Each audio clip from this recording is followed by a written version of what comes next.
El siguiente relato se llama Nunca más. Tenía 17 cuando llegó. 17 largos y dolorosos años de vivir con mi abusiva madre. Fue alrededor de la medianoche, y mi madre ya estaba dormida, así que cuando dieron los 3 golpecitos en la entrada principal tuve que ser yo el que conteste.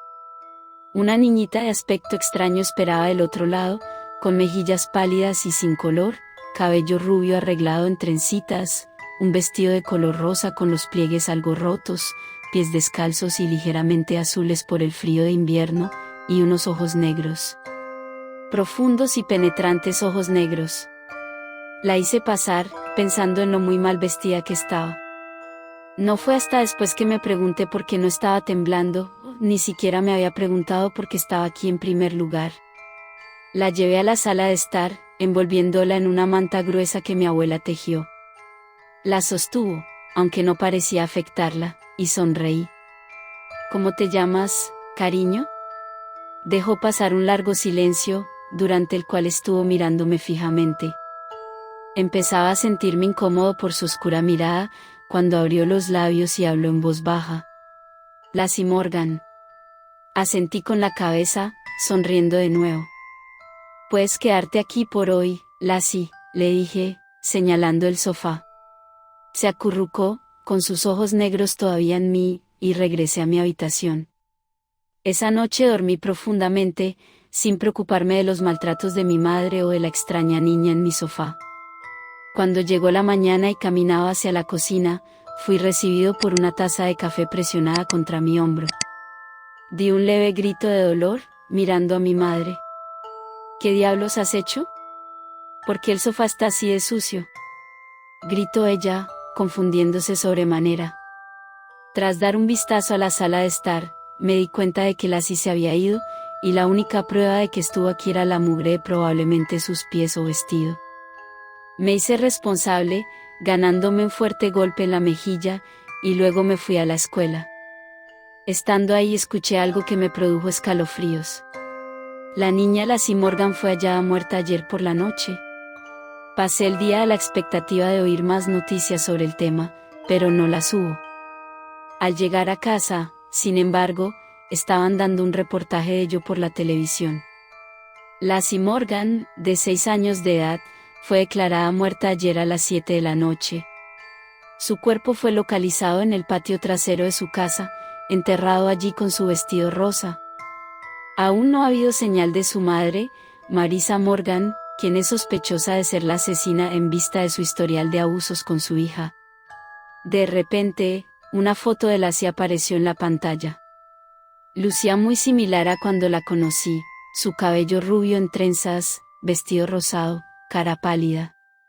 Solo que, sus mejillas tenían más color, y sus ojos eran celestes. Para muchos esto podría no ser muy importante, pero para mí lo era. Ella murió antes de llegar a mi casa. Murió horas antes. Traté de ignorarlo, yendo directamente a mi habitación a hacer mis deberes. Ese día me fui a la cama temprano para no tener que ver a mi madre. Fue alrededor de la medianoche cuando me desperté ante el contacto de dedos fríos acariciando el moretón en mi mejilla. Suspiré, apoyándome la pequeña mano. Nunca más, murmuró Lassie, antes de que su mano desapareciese. 10 minutos más tarde escuché a mi madre gritar. Corrí hacia su habitación, casi desmayándome por lo que veía. Mi madre se sacudía violentamente en la cama, una pequeña criatura había enterrado su rostro en el pecho de ella. Podía oír el desgarro de la carne, y los gritos de mi madre acrecentando su volumen. Deseé no haber despertado. Me hice creer que no lo había hecho. Pero lo hice. Por lo que, cuando Lassie se retiró del enorme agujero en la cavidad torácica de mi madre, tuve una vista excelente de sus afilados dientes, brillando en la oscuridad. Brillando embarrados de la sangre de mi madre. Me sonrió inocentemente por un momento, antes de arrancar rápidamente la yugular de mi madre. Esa vez me desmayé. Cuando volví en mí, me encontraba en mi cama. Me dirigí al cuarto de mi madre impulsado por una curiosidad morbosa. Después de abrir la puerta, noté que el cuarto estaba vacío, la cama hecha con esmero, como si mi madre se hubiese ido a trabajar más temprano. Las únicas rarezas eran sucias huellas de pequeñas pisadas, y la ventana abierta, demostrándose que la había estado aquí realmente. Nunca vi a mi madre de nuevo, y nunca la extrañé tampoco. Eventualmente me casé, y tuvimos una niña juntos. La llamé Lassie. Recientemente, he notado que la hija de los vecinos tiene todo tipo de cicatrices y moretones en sus brazos. He estado pendiente de la actividad en su casa, y el otro día vi algo raro, una pequeña niña corriendo descalza por el patio trasero.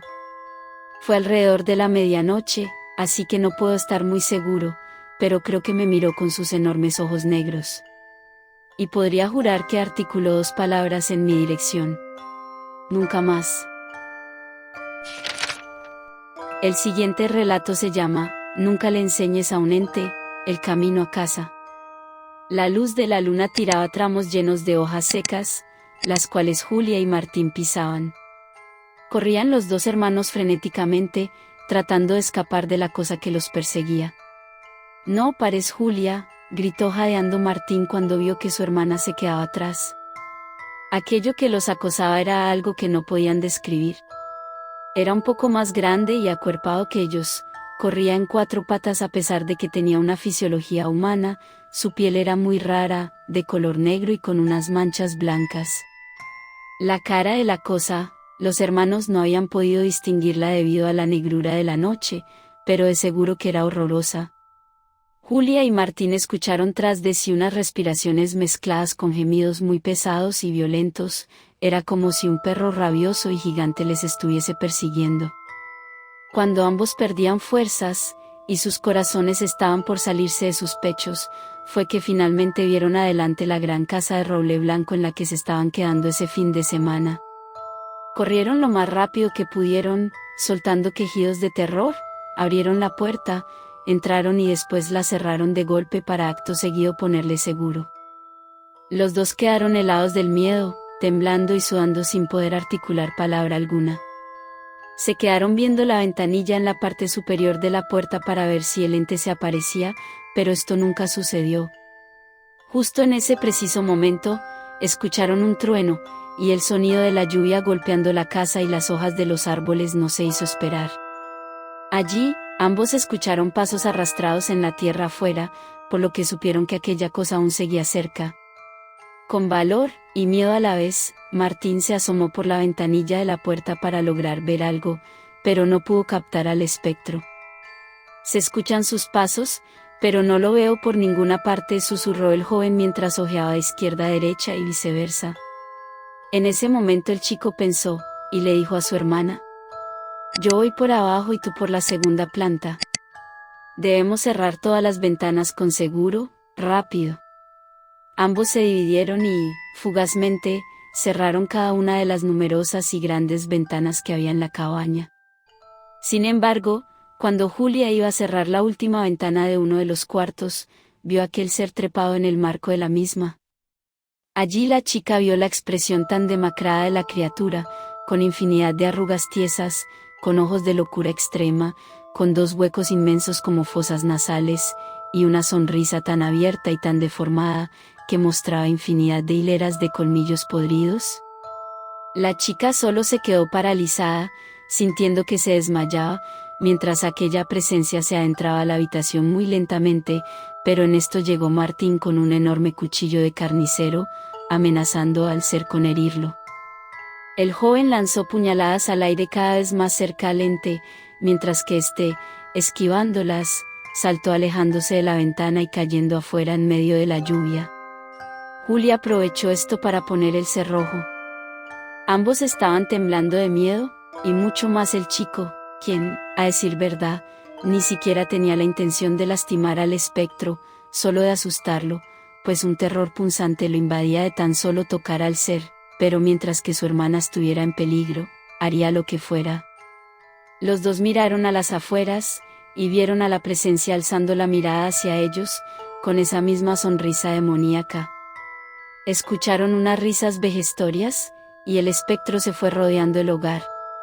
Bajaron las escaleras y, mientras Julia espiaba por las ventanas, Martín llamaba por teléfono a su abuela. Pero en ese momento, el chico recordó que en esas zonas ni siquiera llegaba la señal, el terror sin duda los estaba haciendo razonar mal. Los dos sentaron en un rincón, solo deseaban con todas sus fuerzas que, cuando llegase su abuela, la presencia no estuviese aún afuera para hacerle daño. Pero fíjate tú el terror cómo es capaz de invadirte a tal punto, en que aún más deseaban que esa criatura no entrara a la casa. A ellos no les importaba si la abuela llegaba o no, lo único que pedían era que el ente no los atrapara. Así se mantuvieron durante, quizás, 30 minutos, escuchando los pasos de la criatura afuera. Hasta que a Julia se le ocurrió algo, se levantó y buscó por toda la casa cualquier objeto bendito que hubiese. Crucifijos, Biblias, velas, lo que sea. Después comenzaron a rezar sin parar, primero lo hacían entre susurros, pero al sentir la presencia de aquel allá afuera, comenzaron a elevar el tono de sus cánticos. Escucharon golpes cada vez más fuertes en las puertas y muros, oyeron como las entradas eran forzadas, sintieron al ente asomarse por las ventanas e incluso por la ventanilla de la puerta principal, pero ellos jamás pararon de rezar. Sin darse cuenta, sus rezos se extendieron por horas y horas, tantas que el sol comenzó a salir y a iluminar todo. La lluvia había parado, los sonidos de aquel espectro frenaron, y el miedo, por fin los abandonó. Se asomaron por las ventanas, pero no vieron ni sintieron nada. Decidieron desafiar la suerte, así que abrieron ventanas y quitaron seguro a las puertas. Sin embargo, nada pasó, y la tranquilidad se interpuso y se prolongó. Horas después, su abuela había llegado y los dos hermanos casi llorando la recibieron con mucho cariño y le contaron todo lo que había sucedido. La abuela tomó esto muy mal, dijo que, según las descripciones físicas del ser, se trataba de Mon Ignacio Griff, el alma de un brujo de hace bastantes décadas que pasó a la forma de un demonio muy maligno, el cual habitaba en los lugares más oscuros de los bosques. Debemos irnos de esta propiedad, dijo, pues una vez que aquel espectro descubre un nuevo hogar, jamás lo deja de visitar por las noches hasta que suceda una de las dos cosas, o logre atrapar a los propietarios o habitantes de ese hogar, o hasta que la gente se vaya del hogar para siempre. Desde ese mismo día, todos dejaron aquella gran y bella casa de roble blanco. En el camino, ya oscureciendo, la anciana les dijo a sus nietos una última cosa: si intentas escapar de un fantasma maligno, escóndete en donde sea, pero nunca le enseñes a un ente el camino a casa, porque él te seguirá. El siguiente relato se llama, Nunca estarás solo. Nunca estarás solo. Esas fueron las últimas palabras de mi madre antes de morir. Yo era un chico que tenía padres divorciados. Yo vivía con mi madre, ella era muy alegre, dejó de serlo cuando le atacó esa extraña enfermedad. Cuando esto sucedió, a mí me empezaron a salir todo tipo de males, pues tenía que ir a la escuela, encargarme de mi mascota y de la casa. Al principio no se me hacía pesado, pero las continuas visitas al hospital lo cambiaron todo. Pero bueno, lo que me sucedió fue un martes cuando, saliendo de la escuela, había recibido una llamada del hospital donde se encontraba mi madre, así que decidí ir lo más rápido posible a averiguar qué sucedía. Trataba de mantener la calma, pues después de 3 horas sin darme noticias me sentía algo angustiado en la sala de esperas. Luego de un rato por fin salió una extraña enfermera del área de quimioterapia, mencionó que estaban haciendo todo lo posible por salvar a mi madre. Yo como siempre le agradecí a la enfermera, a la que ella me respondió con una risa malvada: sí, seguro haremos todo lo posible por salvar a tu mamá. Eso no me perturbó del todo, pues que lo haya dicho sin empatía, no tiene nada de malo, o sí, pero seguían sin darme noticias más detalladas. Pero al parecer alguien pudo escuchar mi mente, pues enseguida llegó mi padre preguntándome por la salud de mi madre. Yo solo le respondí que aún no me daban noticias detalles, a lo que fue a cerciorarse la atención. Y sí, afirmativamente se encontraba en recuperación. Al ver su estado tan crítico, mi padre decidió llevarme a vivir unos días en lo que se recuperaba mi madre. Pasaron los días y mi padre diariamente pasaba al hospital para ver sobre la salud de mi madre, hasta que un mal día nos dieron la noticia de que estaba empeorando, que solo le quedaban unas horas de vida. Yo, Sumamente preocupado fui a ver su estado y sostuve una plática breve, pues ella me aseguró de que estaba pasando por un momento difícil, pero era para cambiar todo, pero yo no entendía por qué decía eso mi madre si cuando vivía éramos felices, pero en la actualidad pude entender pues me hizo prometer que no dejaría que nadie me hiciera daño.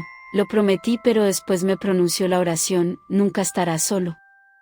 Lo más extraño es que después de la muerte de mi madre mi padre me apoyó muchísimo, parecía estar más unido a mí, aunque un día en un pequeño accidente me caí ocasionando unos cuantos raspones, el cual fue causado por un compañero, cosa la cual se disculpó debido a la gravedad, pero al otro día de colegio mi compañero jamás llegó, hasta que ese mismo día en la tarde nos informaron de su muerte.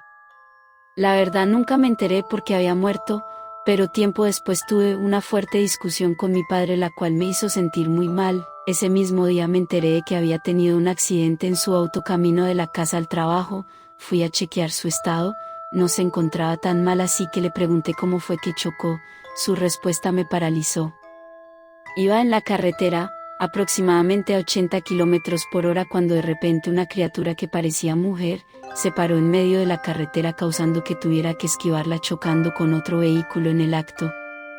Al finalizar lo dicho me preguntó si no habían recogido a la chica, entonces yo le respondí que nunca hubo señales de ninguna mujer. Decidí dejar a mi padre solo e ir a casa a dormir. Al despertar, como rutina fui al baño principal cuando encontré en el espejo con letras rojas la leyenda, nunca estarás solo, que nadie te lastime. Eso me asustó demasiado, pero el miedo no fue suficiente comparada con esa terrible noticia de que mi padre había muerto.